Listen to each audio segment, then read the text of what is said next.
Geography is the story of our world and the environments, cultures, and physical features that define it. But those things are constantly changing, which can occasionally produce strange or seemingly impossible results. So, today we're charting a course for some bizarre geography facts from around the world. But first, be sure to subscribe to the Weird History channel. After that, leave a comment and let us know what other destinations you would like to hear about. All right, everyone, get your passports and boarding passes ready. Backpacking through Europe is nothing new. Heck, if you plan it right, you can visit multiple countries in one day. But to visit one of France's most eccentric neighbors would take more than a sturdy Herschel and a youth-friendly hostel. You see, France's longest border is on a completely different continent, South America. As a relic of France's overseas empire, the country's overseas department of French Guiana borders Brazil, meaning that technically, France shares a border with Brazil despite being extremely far away from each other. In fact, at 450 miles in length, this is France's longest border. So you better pack some escargot and churrasco in that bag if you're planning on making the trip. And while we're parleying about le borders de Francais, the country is actually geographically closer to Canada than it is to its continent mate, England. France and England's closest point of difference stands at 20 miles, with the Strait of Dover separating the two. However, France also retains territory in Canada, the overseas collectivity of Saint-Pierre and Miquelon. And only 16 miles separate these French islands from the Canadian province of Newfoundland and Labrador. Vive la France! Here's a fact. The Pacific Ocean is the biggest of the 5 oceans. Sorry, Arctic Ocean, size does matter. Here's another fact. An antipode is a point that is directly opposite another point. For example, the nightclub you stumble out of at 4 a.m. and the Taco Bell you're desperately trying to get to. Every spot on the Earth has an antipode. Think of it as where you'd emerge if you dug straight through the center of the Earth and came out the other side. Usually, these points are in different regions of the world, which makes geographic sense, right? Now, let's smash these 2 facts together like a bird and Randy Johnson's pitch. The Pacific Ocean is so friggin' big that some of its antipodal points, the place you'd emerge from if you dug through the entire Earth to reach the opposite side, are still in the Pacific Ocean. And you know that thing probably takes up 2 parking spaces at the mall. To explain better, we turn to professional nerd Ken Jennings. He tells us that the Gulf of Tonkin is the northernmost extension of the South China Sea, which is an arm of the Pacific. But if you burrowed through the Earth from the Gulf of Tonkin, you'd emerge just off the coast of Chile. You'd still be in Pacific waters. That's right, the Pacific is so vast that some parts of it are antipodal to itself. The only other such spot is the Gulf of Thailand, which is arguably still an arm of the Pacific, and is opposite Peru's Pacific coast. No wonder that guy got on Trebek's nerves.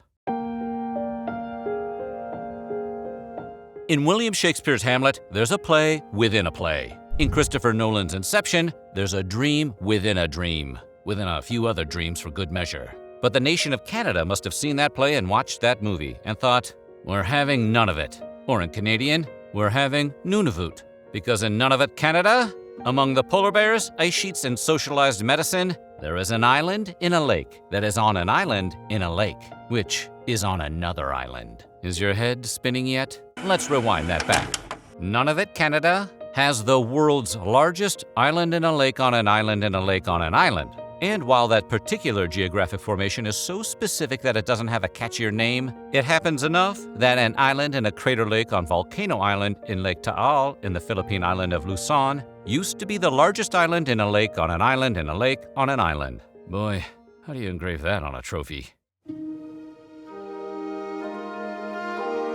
You've had chicken fried chicken? Now, how about a country-locked country? See, plenty of places are landlocked, which is to say they have no access to a water port, with only land surrounding them. But only some countries are completely surrounded by another, separate country. Sort of like how Krang in Teenage Mutant Ninja Turtles is surrounded by a larger mechanical body. Country bunga?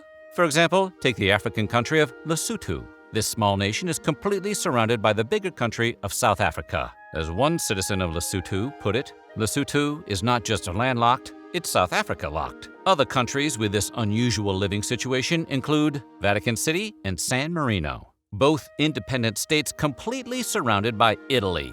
That's one tight boot to squeeze into.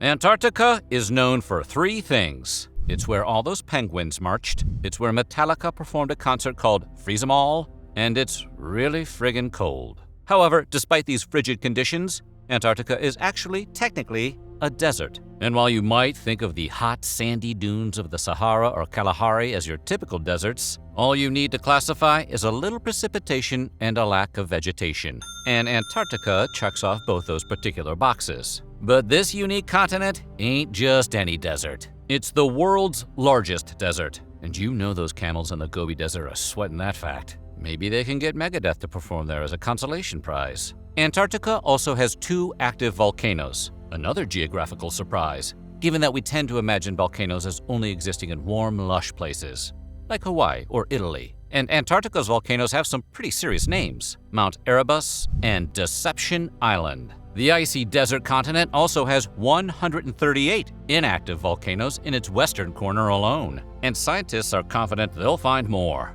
But Antarctica isn't the only place with surprise lava. In fact, 6 of the 7 continents have active volcanoes. The only outlier is Australia, but they've got spiders the size of your face, which is scary enough without adding Mount Erebus to the recipe. Let's keep that continent train a-rolling and move northward to Africa. Now, Africa is not the biggest continent in the world. That honor belongs to Asia. However, Africa does hold another unique distinction. It's the only continent that has land in every hemisphere. To paraphrase the Beach Boys, it gets around. Let's break it down. The prime meridian and the equator divide the world into 4 quarters: the eastern, western, northern, and southern hemispheres. And parts of Africa lie in all 4 quarters. Mauritania, for example, is in the western hemisphere, while Ethiopia is in the eastern. In the other direction, Botswana is in the southern hemisphere, and Egypt is in the northern. Moving into the US of A, you might think that the 50-nifty United States belong to the western hemisphere. It turns out that Alaska, while primarily situated within the western hemisphere, holds an area called the Aleutian Islands, which stretch past the prime meridian, putting it into the eastern hemisphere and making Alaska, and thus technically the USA, a 2-hemisphere entity. And one of the Aleutian Islands, Semisopochnoy Island, is less than 10 miles west of the prime meridian, which technically makes it the easternmost point in North America. So when Sarah Palin said she could see Russia from her house, we should have all given her a little more credit.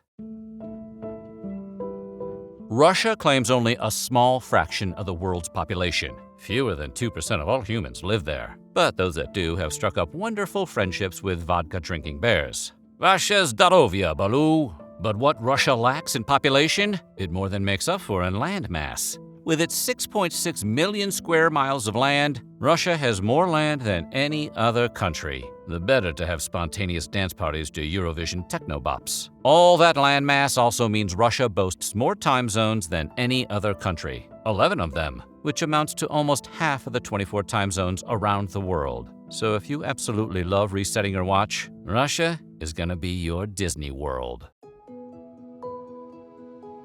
You've got Virginia and you've got West Virginia. Common sense tells us West Virginia is more western than standard Virginia, right? Well, like Marie Kondo before us, let's get into the mess. West Virginia used to be part of Virginia until 1863, when the larger state seceded from the Union to join the Confederacy. And the folks in the western part of the state formed their own pro-Union state. So yes, West Virginia is technically west of the vast majority of Virginia, and historically has its finger on the pulse of who will win the big war. But the westernmost part of Virginia is closer to the West Coast than the westernmost part of West Virginia. Let us explain. Virginia extends all the way to Cumberland Gap National Park, right on the border of Kentucky. That means Virginia, as a whole entity, is roughly 50 miles farther west than West Virginia. But West Virginia is a lot catchier than West Virginia, except for this one specific part which is actually less west than regular Virginia. So let's keep it as it is, yeah? And speaking of confusing directional names, let's grab our Lucky Charms and head over to Ireland. In 1921, the Emerald Isle was partitioned in 2, with the Republic of Ireland gaining independence and Northern Ireland remaining part of the United Kingdom. And if you ever call an Irish person British, they will roast you alive on national television. Now that's how you drop a bomb on someone, Oppenheimer. However, just because the UK's province/country of Northern Ireland is called Northern Ireland, doesn't mean it's the northernmost part of the island of Ireland. because that would make too much sense. Instead, Northern Ireland is located in the northeastern corner of the island. Its northernmost point is Rathlin Island, which is actually a little south of the Republic of Ireland's northernmost point, the island of Inishtrahul. Now we need a Banshees of Inisherin sequel where blokes from these two islands fight over who's the most northern. As long as they bring back the donkey. So what do you think? Which of these strange geography facts bugged you out the most? Let us know in the comments below, and while you're at it, check out some of these other videos from our weird history.